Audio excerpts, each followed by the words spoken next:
오늘의 주요 뉴스입니다. 휴일인 오늘 최악의 미세먼지가 전국 하늘을 뒤덮었습니다. 내일도 미세먼지 농도가 짙어져서 서울을 비롯한 수도권은 2달여 만에 비상저감 조치를 시행합니다. 청와대는 예고했던 대로 내일 대통령 개헌안을 발의합니다.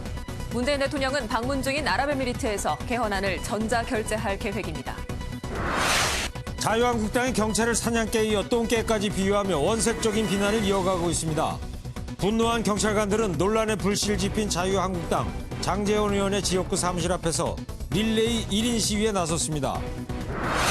검찰이 이명박 전 대통령 구속 이후 처음으로 추가 조사에 나섭니다. 다스 관련 의혹에 대해 먼저 추궁할 예정인데 전직 대통령 신분과 경호 문제 등을 고려해 서울 동부구치소에서 방문 조사를 진행합니다. 안희정 전 충남지사에 대한 구속 전 피의자 신문이 내일 서울 서부지방법원에서 열립니다. 안 전 지사에게 성추행을 당했다는 추가 폭로가 나왔습니다. 앞으로 은행권 대출이 더 어려워질 것으로 보입니다. 내일부터 마이너스 통장과 자동차 할부 등 모든 대출의 원리금을 반영해 한도를 정하는 새로운 대출 규제 DSR이 시행됩니다. 여러분 안녕하십니까? 일요일 MBN 뉴스팔 시작하겠습니다. 네, 오늘 휴일인데 사진에 보시는 것처럼 네. 답답했습니다. 미세먼지로 몸살 알았죠? 정말 답답하고요. 좀 눈도 따갑고요. 목도 네. 좀 잠기는 것 같더라고요. 그렇습니다. 전국 곳곳에 주의보가 발령됐습니다. 환경부는 어제에 이어서 오늘도 미세먼지 저감 긴급조치를 발동했습니다. 네, 첫 소식입니다. 미세먼지 한반도 습격 사건 이만영 기자입니다.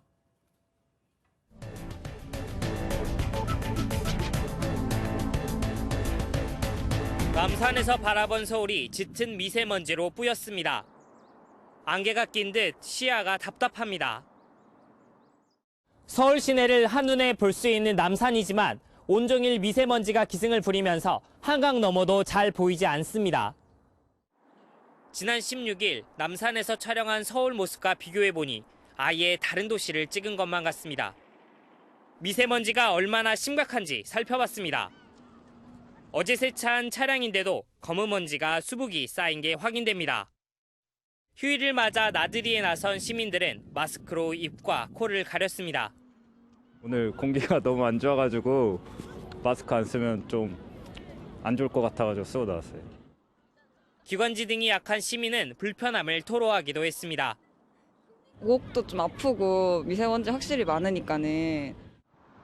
기상청은 당분간 미세먼지 농도가 높을 것으로 예상된다며 노약자와 어린이들은 야외 활동을 자제해달라고 당부했습니다. MBN 뉴스 이만영입니다. 날씨가 워낙 안 좋다 보니까 공기가 깨끗했던 적이 언제 있었나 싶었지만요. 오늘 미세먼지는 그중에서도 최악이었습니다. 미세먼지를 관측하기 시작한 2015년 이후 수준이었습니다. 김한준 기자입니다. 한낮인데도 제대로 보이는 게 거의 없습니다. 건물조차 형체를 구분하기 어렵습니다.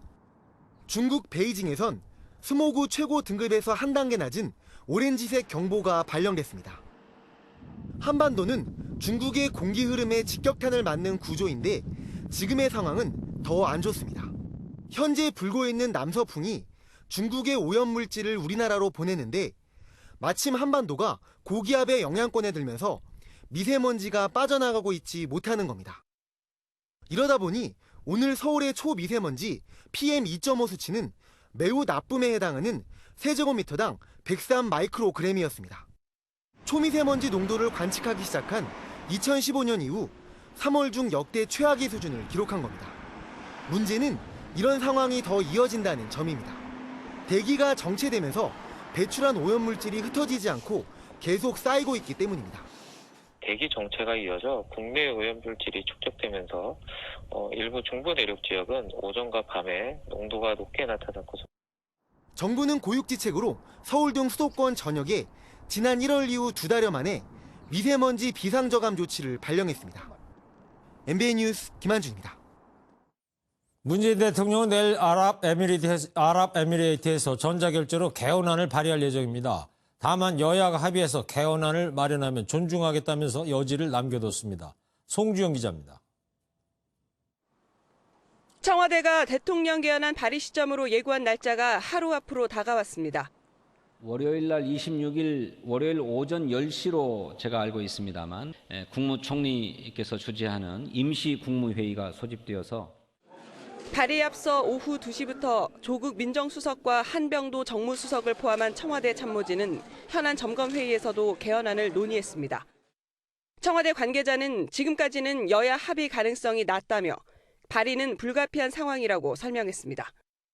따라서 청와대는 법제처에서 보낸 대통령 개헌안을 국무회의에 상정하고 국무회의에서 심의 의결하면 국회로 보낼 예정입니다. 이때 문 대통령은 방문 중인 아랍에미리트에서 전자결제를 할 계획입니다. 국회에 제출을 하게 되는데 그 시각은 저희들이 대충 오후 3시부터 3시 30분 사이가 되지 않을까 이렇게 예상하고 있습니다. 국회 제출과 동시에 관보 게재되면 공고가 시작되고 발의 절차도 완료됩니다. 청와대는 여전히 여야 합의로 국회 개헌안을 마련하면 존중하겠다며 대통령 개헌안 철회 의사를 내비쳤지만 현재로선 가능성이 낮아 보입니다. MBN 뉴스 송정입니다. 문재인 대통령의 개헌안 발의가 하루 앞으로 다가왔지만 여야 입장차는 여전히 극명하게 엇갈리고 있습니다. 더불어민주당은 내일이라도 여야 협의체를 만들어서 국회 개헌안을 논의하자고 제안했지만 자유한국당은 장외투쟁까지 언급하며 반발하고 있습니다. 김경기 기자입니다. 더불어민주당은 대통령의 개헌안 발의로 국회 차원에서 개헌을 논의하는 장이 열리게 됐다며 야권을 압박했습니다. 그러면서 내일부터라도 여야 5당이 참여하는 협의체를 만들어 국회 개헌안을 논의하자고 제안했습니다. 국회 차원의 개헌 논의가 좀 더 진지하게 이루어질 수 있도록 야당을 설득하는 데 최선을 다. 민주당이 염두에 둔 협상 시한은 4월 20일과 5월 4일. 6월 지방선거와 개헌 국민투표를 함께 실시하려면 늦어도 5월 초까지는 개헌안이 합의돼야 한다는 입장입니다.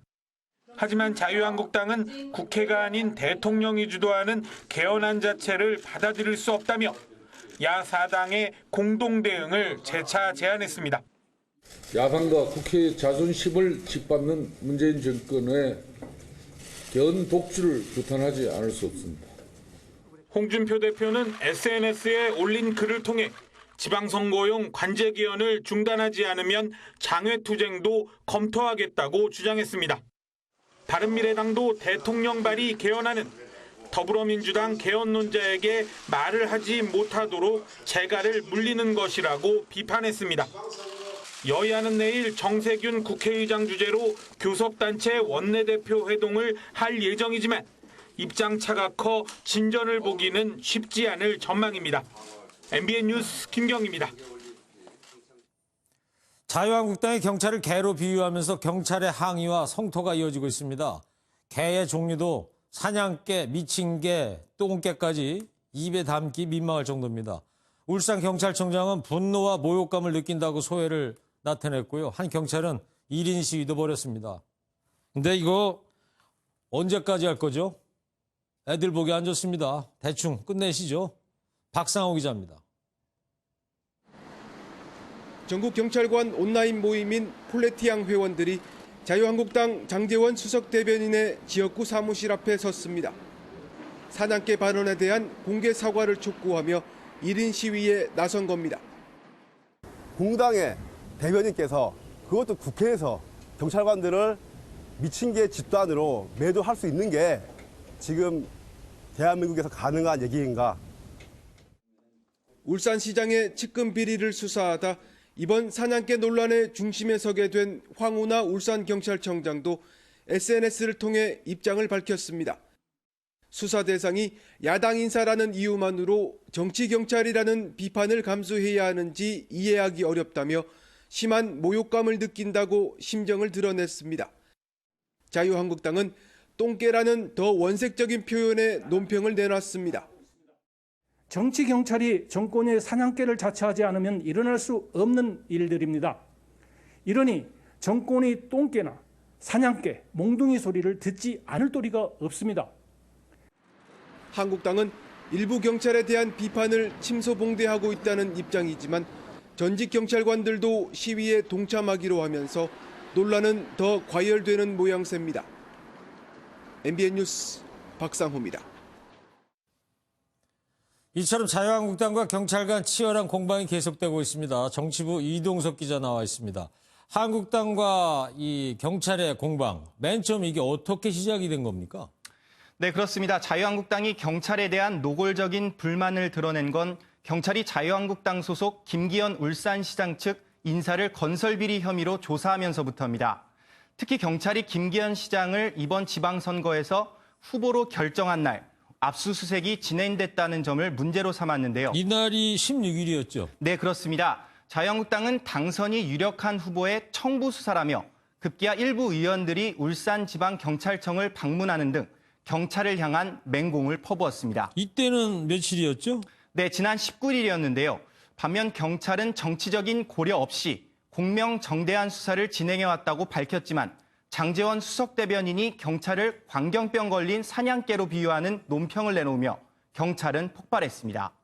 장제원 대변인의 발언 함께 들어보시죠. 정권의 사냥개가 광견병까지 걸려 정권의 이익을 위해서라면 닥치는 대로 물어뜯기 시작했습니다. 미친 개는 몽둥이가 약입니다. 이 같은 자유한국당 대변인의 발언을 놓고 경찰들이 이제 화가 잔뜩 나기 시작한 거 아닙니까? 네, 그렇습니다. 우리는 사냥개가 아니다. 돼지 눈에는 돼지만 보여라는 등의 항의성이 담긴 피켓 시위가 SNS를 통해 확산됐습니다. 네. 예, 그렇습니다. 예. 경찰 온라인 커뮤니티에는 대변인직을 사퇴하라, 즉각 사과하라는 등의 글이 잇따랐습니다. 이번 논란의 중심에 있는 황운하 울산지방경찰청장은 SNS를 통해 경찰 조직 전체에 대한 참기 힘든 모욕적 언사가 계속되고 있다며 표현 방식이 지나치게 거칠어 심한 모욕감으로 분노를 억제하기 힘들다고 불쾌감을 드러내기도 했습니다. 그러니까 지방선거를 앞두고 야당 죽이기라는 게 이제 자유한국당의 논리인데 경찰의 반론은 어떻게 전개되고 있습니까? 네, 자유한국당 장제원 대변인은 이번 수사를 주도한 황 청장이 여당의 울산시장 후보군으로 꼽히는 유력 인사를 수사 전에 만났고 이것이 기획수사로 이어졌다는 의혹을 제기했습니다. 당사자인 황 청장은 직무상 여당 유력 인사만 만난 게 아니라 야당 인사도 만났고 김기현 울산시장도 자주 만났다고 반박했습니다. 네. 또 압수수색 영장을 신청하면 검찰과 법원을 거치는데 언제 발부될지 어떻게 알아서 자유한국당 공천 결정하는 날 맞출 수 있느냐고 의혹을 일축하기도 했습니다. 네, 황 청장의 얘기는 그러니까 기획수사가 절대 아니다 이런 이야기인 것 같고요. 이게 처음에는 이제 자유한국당 대변인의 논평에서 시작이 된 건데 자유한국당 대 경찰 전체가 충돌하는 그런 양상으로 지금 나가고 있단 말이죠. 네, 그렇습니다. 홍준표 대표는 페이스북에 글을 올리며 장제원 대변인을 옹호했습니다. 미친 개 논평에 대해 경찰이 외곽 조직들이 조직적으로 장제원 대변인을 비난하는 모양이라며 어처구니 없다고 밝힌 건데요. 네. 급기야 과거 사복 무장경찰인 백골단을 언급하며 더 이상 자유당 시절 백골단 행태는 그만두고 이미 그런 시대가 아니다라고 목소리를 높였습니다. 장제원 대변인 역시 물러서지 않았는데요. 정권의 비호 아래 벌어지고 있는 탄압과 핍박에 결코 굴하지 않고 싸우겠다며 장제원 죽이기가 본격 시작됐다고 주장했습니다. 네. 홍준표 대표는 오늘도 미꾸라지 한 마리가 온 도랑을 흙탕물로 만들다며 비난을 이어갔습니다. 근데 개에서 이제는 뭐 미꾸라지까지 나오고 있는데 참 여러 동물이 등장하고 있습니다. 예. 근데 자유한국당하고 경찰의 기싸움에 다른 당의 입장은 어떻게 나오고 있어요? 네, 더불어민주당은 홍 대표가 장 대변인의 경찰에 대한 막말을 엄호해주고 나서는 건 국민들로선 볼썽사나운 모습이라며 한국당 지도부는 이제라도 막말에 정중히 사과하라고 촉구했습니다. 바른미래당 역시 귀를 의심하게 하는 막말이 제1야당의 수석 대변인 논평에서 나왔다며 치안을 위해 밤낮 없이 땀 흘리는 경찰에 엎드려 사과할 것을 촉구했습니다. 자유한국당과 경찰 양측이 한 발도 물러설 수 없다는 입장입니다. 네. 뭐 가뜩이나 미세먼지로 답답하기만 한데 말이죠. 국민을 웃게 할 일을 찾아야 될 분들이 국민을 더 답답하게 만들고 있는 것 같습니다. 자, 지금까지 정치부 이동석 기자였습니다. 다음 소식입니다. 6.13 지방선거를 앞두고 민주당 내부에서는 후보 경쟁이 뜨겁습니다. 후보 공모를 마친 결과 광주시장은 7대 1의 높은 경쟁률을 기록했는데 경선 과열 조짐이 보이자 당 지도부가 진화에 나섰습니다. 정규혜 기자입니다. 더불어민주당의 전국 17개 광역단체장 후보로 등록한 사람은 총 47명. 7명이 몰린 광주를 비롯해 서울과 경기, 인천 등 수도권에도 각각 3명씩의 후보가 경쟁에 뛰어들었습니다. 대구와 경북 등 TK 지역에도 5명이 공천을 신청했고 부산과 울산, 경남 등 PK에도 각각 3명씩 이름을 올렸습니다. 이번 주 본격적인 공천 심사에 돌입하는 민주당은 다음 달 22일까지 공천을 마무리할 방침입니다. 경선을 원칙으로 하되 전략 공천 가능성도 열어뒀습니다. 추가 공모는 좀 있을 것 같습니다. 네, 여러 가지. 당이 어쨌든 전략적 정무적 판단에 의해서 경선을 앞두고 과열 조짐도 나타나고 있습니다. 광주시장 예비후보 사회는 기자회견을 열고 당원 명부 유출과 관련해 특정 후보의 자격 박탈을 촉구했고 서울과 경기 지역에선 결선 투표 도입을 재차 요구하고 나섰습니다. 경기도에서는 이재명 후보가 결선 투표를 수용하겠다 이렇게 입장을 밝힌 바 있습니다. 박원순 시장님께서도 지난번 대통령 경선 때 결선 투표를 주장하셨던 그 일관성을 보여주셔야 한다. 하지만 경선 과열 부작용을 우려해 당 지도부는 결선 투표를 배제하고 컷오프 후 한 차례 경선으로 후보를 조기 확정하는 방향으로 가닥을 세웠습니다. MBN 뉴스 정규혜입니다. 미북 정상회담을 앞두고 미국 외교안보 라인에 벌써부터 불협화음이 나오고 있습니다. 그동안 북한 정권의 초강경 입장을 보여온 존 볼턴이 국가안보보좌관에 내정되자 매티스 국방장관이 볼턴과 함께 일하기는 어렵겠다면서 냉담한 반응을 보인 겁니다. 주진희 기자입니다. 미국 뉴욕타임스가 혼돈의 일주일 후 무슨 일이 일어날지 누구도 모른다는 제목으로 올린 기사입니다. 존 볼턴 내정자가 발표되기 직전 매티스 국방장관이 동료들에게 볼턴과는 일하기 어려울 듯하다고 언급했다고 전합니다. 여기에는 이유가 있습니다. 매티스 장관은 그동안 대북 군사 행동의 위험성을 계속 경고하며 외교적 해결을 우선시했습니다. 반면 볼턴 내정자는 전쟁을 공공연하게 언급하는 이른바 슈퍼매파. To have a strong military capability. As the ancient Romans used to say, si vis pacem, para bellum. If you want peace, prepare for war. 또 볼턴 내정자는 백악관 NSC의 대대적인 물갈이를 추진 중인 것으로 알려집니다. 살생부에 오른 건 오바마 정부 때부터 있었던가 맥메스터 전임 보좌관의 사람들. 백악관에서 대북 대화론자들이 힘을 잃을 것으로 보이면서 다가올 미북 회담에도 먹구름이 끼고 있다는 분석입니다. MBN 뉴스 주유진입니다. 이명박 전 대통령이 내일 오후 구속 이후 처음으로 조사를 받습니다. 검찰은 경호 문제와 전직 대통령 신분 등을 고려해서 구치소를 직접 방문해 조사를 진행할 예정입니다. 이도성 기자입니다. 검찰이 이명박 전 대통령 구속 이후 처음으로 조사에 나섭니다. 당초 서울중앙지방검찰청으로 소환해 조사하는 방안도 검토됐지만 검찰이 서울 동부구치소를 직접 방문해 조사하기로 했습니다. 전직 대통령이라는 신분과 경호 문제, 조사의 효율성 등을 고려해 방문 조사로 결정한 겁니다. 지난해 3월 구속된 박근혜 전 대통령도 비슷한 이유로 소환 조사 대신 방문 조사를 진행한 바 있습니다. 이 전 대통령에 대한 수사가 다스 실소유주 논란에서 시작한 만큼 다스 관련 의혹을 맡아온 신봉수 첨단범죄수사 1부장 검사가 직접 선봉으로 나서 첫 단추를 끼웁니다. 지난 조사에서 모르쇠로 일관한 이 전 대통령을 상대로 불법 자금 조성과 삼성의 소송비 대납 등을 집중적으로 추궁할 것으로 보입니다. 이런 가운데 이 전 대통령의 재산관리인으로 알려진 이병무 청계재단 사무국장과 사금고란의 의혹이 불거진 금강의 이영배 대표는 이번 주 차례로 법정에 섭니다. 검찰 조사에서 이 전 대통령의 불리한 증언을 했던 두 사람이 재판에서는 어떤 진술을 할지에도 관심이 쏠리고 있습니다. MBN 뉴스 이도성입니다. 이 전 대통령이 검찰 조사에서 국정원 특활비로 1억을 받았지만 사용처는 못 밝히겠다고 했죠. 이유는 정부의 스파이 활동이 탄로날까 보였습니다. 이를 두고서 북한이 이 전 대통령을 비난했습니다. 도적 왕초, 역도, 원색적입니다. 권영봉 기자입니다. 북한이 국정원 특수활동비를 대북공작금으로 사용했다는 이명박 전 대통령의 주장을 강하게 비난했습니다.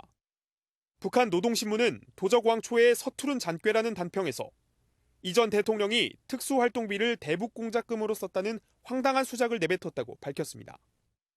또한 측근 졸개들을 내세워 당시 남북 접촉을 위해 돈이 필요했다라느니 자기 수작을 합리화해보려 놀아대고 있다며 역도만이 생각해낼 수 있는 짓이라고 힐난했습니다.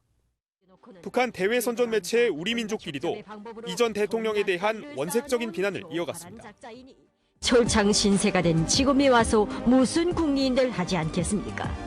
그야말로 쥐창에 걸린 상태에서도 빠질 구멍을 찾아 누나를 굴리는 생쥐 한 가지입니다. 앞서 이 전 대통령 측은 검찰 조사에서 2011년 미국 국빈 방문을 앞두고 국정원에서 특수활동비로 10만 달러, 1억 원을 받은 사실은 인정했습니다. 하지만 정부의 스파이 활동이 모두 탄로날 수 있다는 이유로 구체적인 사용처는 밝히지 않았습니다. MBN 뉴스 권용보입니다. 여비서 성폭행 혐의를 받는 안희정 전 충남지사의 구속 여부가 이르면 내일 결정됩니다. 이런 가운데 안 전 지사가 지금까지 드러난 2명보다도 더 많은 여성에게 성추행을 저질렀다는 주장이 추가로 나왔습니다. 조창훈 기자입니다. 자신의 비서를 성폭행한 혐의를 받는 안희정 전 충남지사에 대한 구속 전 피의자 신문이 내일 오후 열립니다. 검찰은 지난 금요일 도주와 증거인멸의 우려가 있다며 구속영장을 청구했습니다. 구속 여부는 이르면 내일 중 결정될 예정인데 업무상 위력이 있었는지가 쟁점이 될 전망입니다. 안 전 지사는 2차례 검찰 조사에서 합의에 따른 성관계로 업무상 위력이나 강제성은 없었다고 진술한 것으로 알려졌습니다. 한편 안 전 지사가 과거 자신의 캠프에서 일했던 여직원들을 성추행했다는 폭로도 추가로 제기됐습니다. 한 제보자는 안 전 지사가 엘리베이터에서 자신을 빤히 쳐다보더니 예쁘다며 자신의 어깨를 끌어당겨 안았다고 주장했고 평소에 자신에게 아가야라는 호칭을 사용하고 사적인 연락도 있었다고 덧붙였습니다. 다른 제보자는 안 전 지사가 회식 자리에서 옆자리에 앉을 것을 요구했고 허벅지 안쪽을 때리며 편하게 앉으라고 했다고 폭로했습니다. 이들은 김지은 씨 미투 이후 피해자의 행실은 물어도 안 전 지사의 평소 행실을 묻는 사람은 없었다며 추가 폭로 이유를 설명했습니다. MBN 뉴스 조창훈입니다.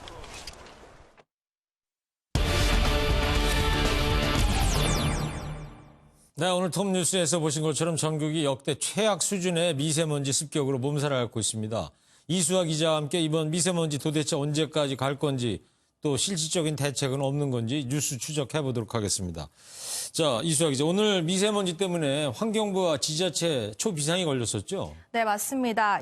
이틀 연속 전국의 미세먼지와 초미세먼지 농도가 높은 수준을 기록하면서 오늘 오전부터 미세먼지 저감을 위한 긴급 조치가 이뤄졌습니다. 어떤 조치들이 이루어졌습니까? 네, 일단 환경부와 지자체가 협조해서 낮 시간 도로 청소차를 상시 운영하고 네. 공공 운영 배출 시설의 운영을 자제하는 등의 내용입니다. 아마 서울이나 경기 지역 거주자라면 익숙한 내용일 겁니다. 전에는 수도권에서만 이런 비상 저감 조치가 있지 않았습니까? 네, 말씀하신 것처럼 기존에는 수도권에서만 이런 비상 저감 조치가 이루어지다가 지난 1월부터 전국적으로 긴급 조치를 시행하기로 결정했습니다. 이후 전국 단위로 미세먼지 관련 조치가 내려진 것은 이번이 처음입니다. 네. 내일도 수도권에서는 비상 저감 조치가 발령되면서 공공주차장 폐쇄와 차량 이부제가 실시될 예정입니다. 차량 이부제가 내일 된다고요? 네. 이거 언제까지 이렇게 될 것 같습니까? 당장 이번 주를 보자면 적어도 수요일까지는 짙은 미세먼지가 계속 관측될 것으로 보입니다. 예. 여기 한국대기질 예보 시스템에 나온 미세먼지 결과인데요. 네. 네, 이건 오늘 사진입니다. 온통 빨갛네요. 네, 맞습니다. 그리고 28일 수요일까지 붉은색으로 한반도가 뒤덮여 있는 모습 보실 수 있습니다. 네. 하지만 이번 미세먼지가 해소된다고 해서 안심할 수 있는 것도 아닙니다. 지난 겨울부터 미세먼지 농도는 기온과 비례해서 증가하는 현상을 보여왔습니다. 기온이 높아지면 미세먼지가 기승을 부리고 낮아지면 찬바람에 쓸려서 날아가는 상황이 되풀이되는 건데요. 아니, 앞으로 계속 날이 푸근해질 거 아닙니까? 네, 얼마 전 기상청이 발표한 이 3개월 기상 전망에 따르면 당장 다음 달부터 더위가 찾아올 예정입니다. 이후에도 평년 기온을 웃도는 날씨가 계속된다는 건데 이럴 경우 미세먼지가 자욱한 날이 계속될 가능성도 높습니다. 상황이 앞으로 계속 심각해질 것 같은데요. 정부 차원에서는 이 비상 저감 조치 외에 어떤 대책이 지금 나오고 있는 게 있어요? 네, 우선 내일 모레부터 이 미세먼지 환경 기준을 강화한다는 방침입니다. 네. 그동안 우리나라의 초미세먼지 환경 기준은 세계보건기구는 물론이고 이 다른 선진국에 비해 너무 낮은 게 아니냐는 지적이 있었는데요. 미국과 일본 등의 기준과 동일하게 이 초미세먼지 환경 기준을 강화하는 환경정책기본법 시행령이 마련된 겁니다. 네. 우선 내용을 보시면 이 초미세먼지 환경 기준이 일평균 농도 50 마이크로그램에서 35 마이크로그램으로 강화되고 연평균 농도도 현재 25에서 15 마이크로그램으로 강화됩니다. 환경부는 또 미세먼지 주의보와 경보의 관련 기준도 강화해 오는 7월부터 시행한다는 계획입니다. 미세먼지 환경 기준을 강화하는 거 말고 실질적인 거는 안 보이는 것 같은데 작년 9월에도 이런 게 대책이 나오지 않았어요, 정부에서? 네, 맞습니다. 지난해 국무회의에서 환경부 등 12개 관계부처가 함께 미세먼지 문제를 해결해 나가기로 한 건데요. 네. 2022년까지 미세먼지 국내 배출량을 30% 감축한다는 것이 골자입니다. 대책으로는 노후 석탄 화력 발전소 가동을 일시 중지하고 어린이 통학 차량을 친환경차로 교체하는 등의 내용이 공개됐는데요. 문제는 중국 아니겠어요? 네, 맞습니다. 아무래도 가장 중요한 내용은 미세먼지의 원인을 제공하고 있다는 이 중국과의 협력 관계를 강화하는 겁니다. 네. 미세먼지로 국내 영향이 가장 큰 중국 베이징과 텐진 등을 대상으로 저감 협력 사업을 확대해 나가겠다는 건데요. 하지만 지난해 12월 한중 정상회담에서도 구체적인 성과가 나오지 않은 데다 중국에서 책임을 회피하는 입장을 고수하고 있기 때문에 사실상 당분간은 미세먼지 관련 중국과의 협업은 좀 어려워 보입니다. 결국 국민이 알아서 행동해야 되는 수밖에 없는 건데 행동 수칙 같은 거는 어떻게 해야 됩니까? 네, 환경부에서 제시한 7가지 대응 요령이 있습니다. 네. 다 아시는 내용이겠지만 일단 가급적이면 외출을 자제하는 것이 가장 바람직하고 꼭 외출을 해야 한다면 보건용 마스크를 써야 합니다. 미세먼지 민감층인 어린이나 노인의 경우에는 특히 그렇습니다. 또 외출 후에는 깨끗하게 씻고 과일과 채소 섭취를 많이 하는 습관을 기르는 것도 중요합니다. 네, 미세먼지는 당장 삶의 질에 영향을 미치는 문제인 만큼 저감을 위한 더 효율적인 대책이 얼른 나왔으면 좋을 것 같습니다. 이수아 기자, 잘 들었습니다.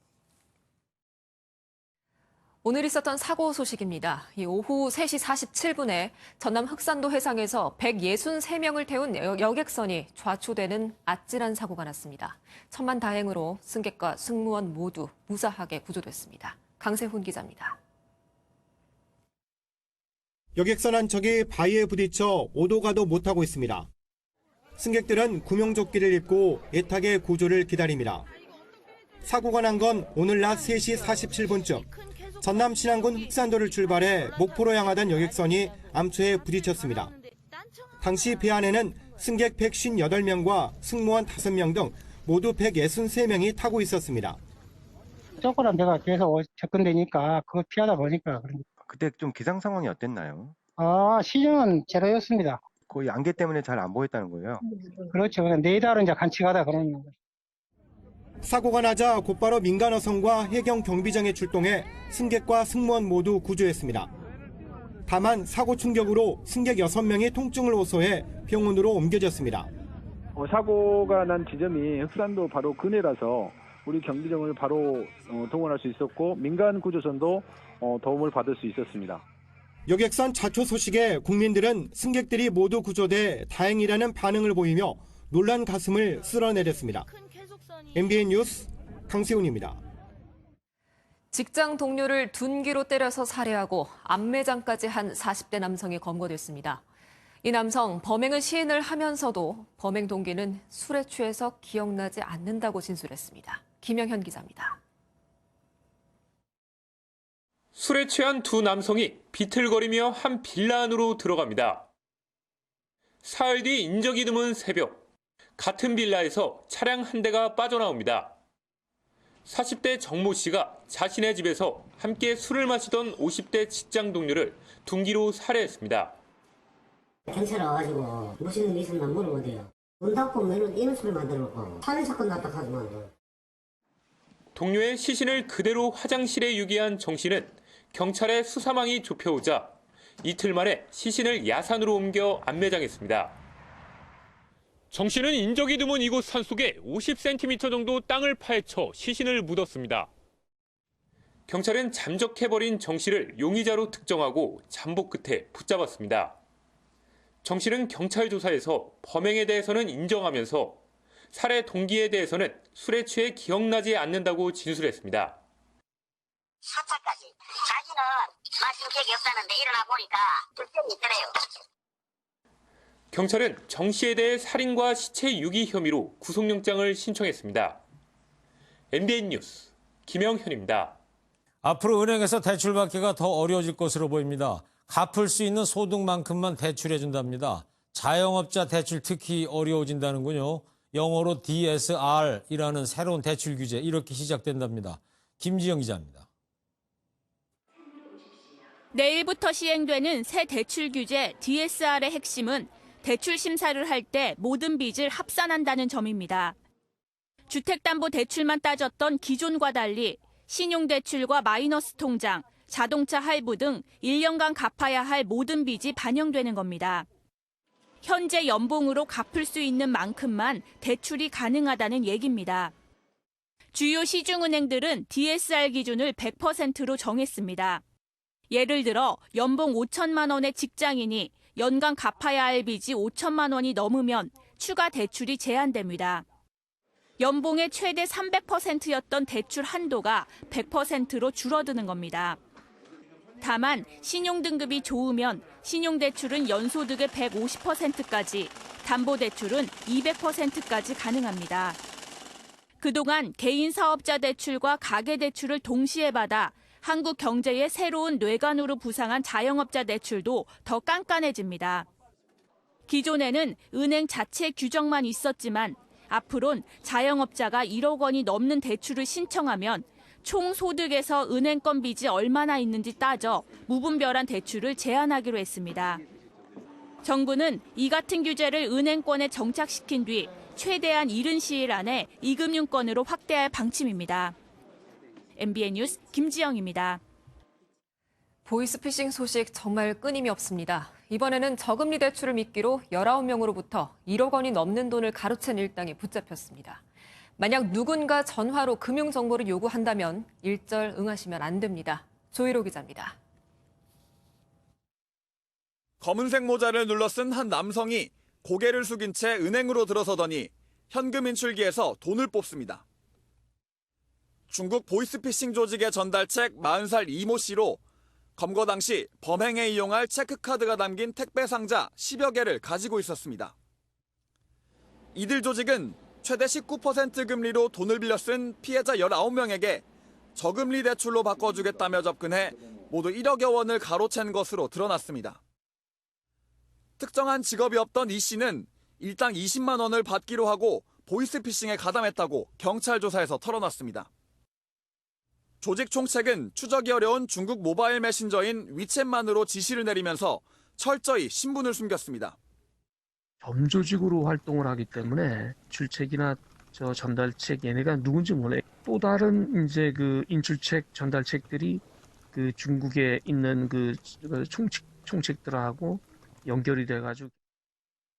경찰은 이 씨와 또 다른 전달책 25살 김모 씨를 구속해 검찰로 넘기고 나머지 조직원들에 대해 수사를 확대하고 있습니다. MBN 뉴스 조희로입니다. 한미 FTA 개정과 철강 관세 협상이 사실상 타결됐습니다. 오늘 귀국한 김현종 통상교섭본부장은 미국과 원칙적인 합의를 이뤘다고 밝혔는데요. 이 자세한 내용은 차민아 기자가 전해드리겠습니다. 한미 FTA와 철강 관세 면제를 연계해 마라톤 협상을 벌이고 귀국한 김현종 통상교섭본부장. 미국과 원칙적 합의를 이뤘다고 밝혔습니다. 미국과 원칙적인 합의, 원칙적인 타결을 이뤘습니다. 실무 차원에서는 아직도 몇 가지 기술적인 이슈가 남아있기 때문에 이것은 곧 해결될 거라고 믿습니다. 김 본부장이 이번 협상에서 얻었다고 밝힌 건 크게 5가지. 먼저 불확실성을 조기에 제거했고 농업 레드라인도 지켜 추가 개방이 없음을 분명히 했습니다. 미국산 자동차 부품의 의무 사용이나 원산지와 관련한 미국 요구가 반영되지 않았고 기존 관세 철폐에서 후퇴도 없었다고 강조했습니다. 가장 우려했던 부분은 방어했다는 의미로 풀이됩니다. 김 본부장은 내일 국무회의에 구체적인 협상 결과를 보고할 예정입니다. 업계에선 농업과 철강을 지키고 자동차 등 일부 분야를 양보한 것으로 보고 있습니다. 이와 관련해 트럼프 미국 대통령은 한미 FTA를 언급하면서 훌륭한 동맹과 훌륭한 합의를 할 것이라고 밝혀 협상 결과에 만족해했습니다. MBN 뉴스 차민아입니다. 사학 스캔들로 일본의 아베 총리가 궁지에 몰린 상황에서 집권 자민당이 오늘 현행 헌법에 자위대를 명기하는 개헌안을 공표했습니다. 헌법 구조의 기존 조항을 수정하지 않고 자위대의 존재를 명기하는 내용을 추가한 건데 야권의 반발이 거세 개헌안이 발의될 수 있을지는 미지수입니다. 올해가 무술년 개띠해잖아요. 그것도 황금 개띠라고 얼마나 개띠해를 반겼어요. 그런데 요즘 나라안이 온통 개에 대한 이야기로 정말 시끄러워요. 누가 아닙니까? 개들이 뭔 죄가 있어요. 전국의 강아지들이 이렇게 항의하는 거 아닌가 모르겠습니다. 어떻게 해요? 왜 우리만 갖고 그래? 네, 시청자 여러분 활기찬 한 주일 맞이하시기 바랍니다. 네, 팔팔한 MBN 뉴스 8 마치겠습니다. 시청자 여러분 감사합니다.